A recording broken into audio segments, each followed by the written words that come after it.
The moment Meghan Markle appeared on Seth Meyers' show, no one expected that the interview would end in complete emotional collapse. From the beginning, the audience was excited to see the Duchess of Sussex in what was expected to be a warm and humorous interview. Meghan walked onto the stage with her signature grace and confidence, offering a wide smile and a friendly wave. But beneath the surface, there was already a sense of unease. Reports later revealed that Meghan had expressed concerns before the show about being blindsided with inappropriate questions.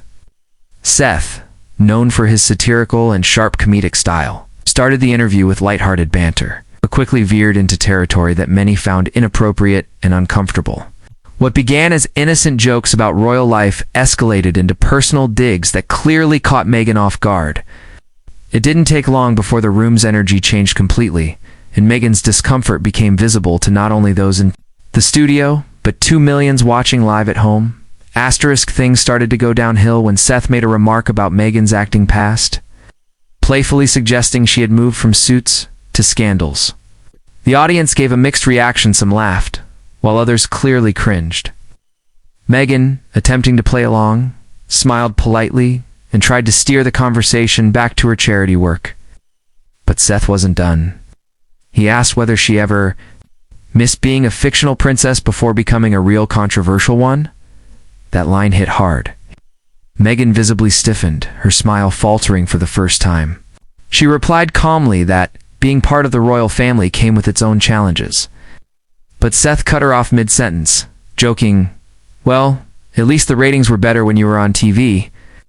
The laughter from the audience was loud, but Meghan didn't laugh this time. Her eyes darted toward the producer off stage as if silently pleading for a change of topic. But Seth was already moving into the next question, which would ultimately break the entire mood. Asterisk with a forced grin. Seth held up a photo from Meghan's time on Deal or No Deal and asked if she missed holding briefcases more than holding royal secrets. The audience laughed again, but this time it was awkward. Meghan looked genuinely hurt, pausing before responding, saying that she was proud of her journey and every step of her career had meaning to her. Seth tried to keep the laughter going by quipping, "Well, your journey sure took a detour through Buckingham drama."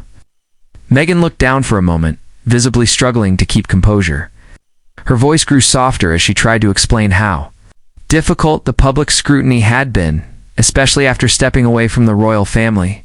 Instead of acknowledging the seriousness of her words, Seth leaned forward and sarcastically asked if Netflix scripts her family dinners now.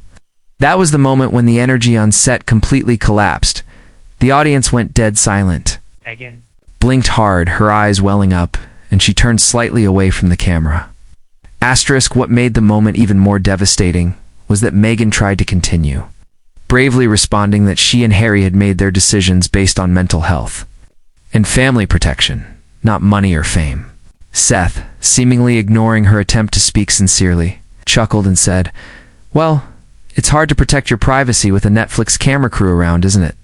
The jab landed like a punch. Meghan's mouth tightened and her eyes, now visibly glassy, began to reflect the pain she was feeling. She responded, "That's a misunderstanding people often have, and it hurts to see it repeated over and over." But Seth wasn't done. He mockingly asked if Harry had to get her approval before every podcast episode, or if Spotify gave them creative control over their marriage too. A ripple of discomfort went through the studio audience. People were no longer laughing, just watching. Awkwardly, as Meghan took a deep breath and tried to hold back tears, asterisk, she sat silently for a few seconds, unable to mask the emotions bubbling up. Her voice cracked slightly as she said, "I came here today to talk about my foundation, not to be ridiculed for making personal life choices." Seth, realizing perhaps too late that the tone had gone too far, tried to walk it back by offering a weak compliment about her philanthropic work. The damage was already done.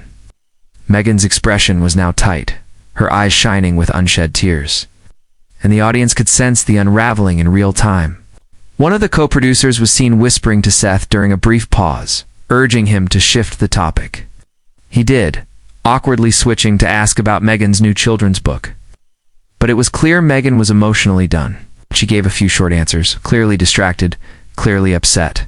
Her body language screamed discomfort, and at one point she even seemed to look at the camera with a silent plea for the segment to end. Asterisk. Things reached a breaking point when Seth tried to lighten the mood one last time, asking if King Charles had left them off the Christmas card list this year. It was meant to be funny, but it came off cruel and unnecessary. Meghan stared at him, stunned, then simply said, "I think we're done here." The entire studio fell into a shocked silence. She stood up slowly, removed her mic, and quietly walked off stage. Audience members gasped, some stood up in solidarity, while others looked confused, unsure whether it was real or scripted. Seth sat there for a few seconds, stunned, before half-heartedly chuckling and saying, "I guess that's a wrap." But it wasn't funny. Moments later, producers cut to a commercial.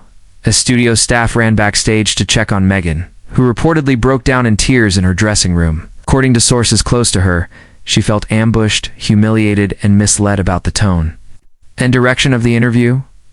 Asterisk, within hours, social media exploded. Hashtags like #Justice for Meghan and #Shame on Seth began trending on Twitter. Celebrities, activists, and fans voiced outrage over the way she had been treated.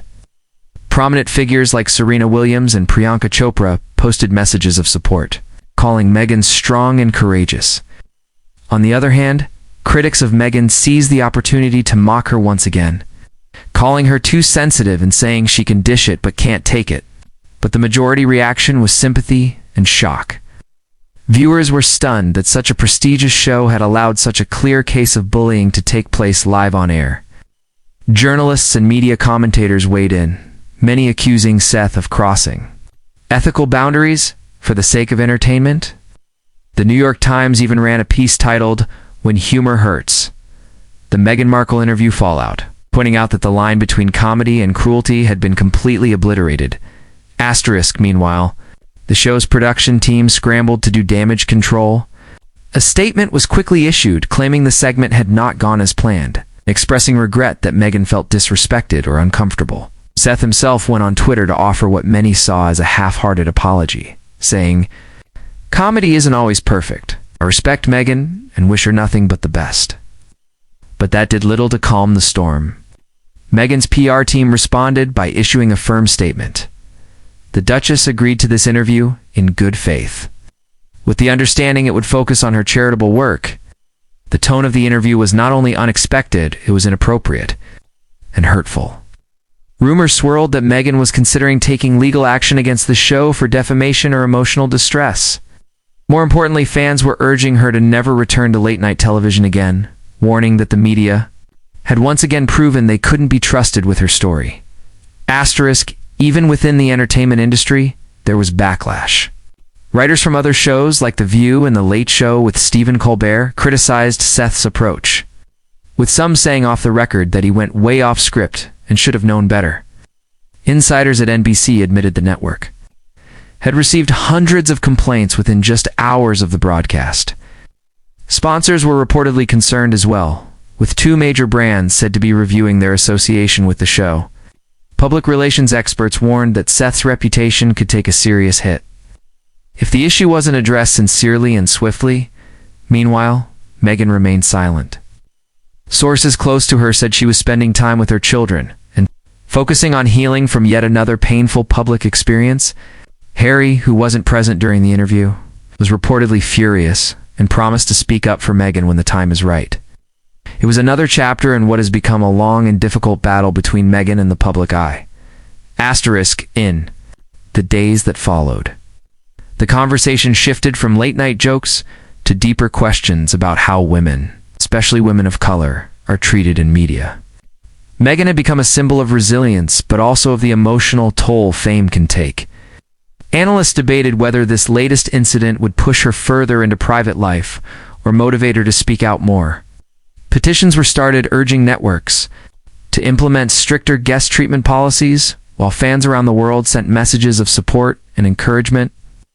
Though Meghan had once again been brought to tears in public, many felt this moment would lead to a broader reckoning about empathy, accountability, and respect in television. Whether Seth fully grasped the damage or not remained unclear. But what was certain was that this moment, Meghan Markle crying on live TV, would not be forgotten anytime soon. It was more than a television incident. It was a cultural moment that exposed the fine line between humor and humiliation in the age of instant accountability.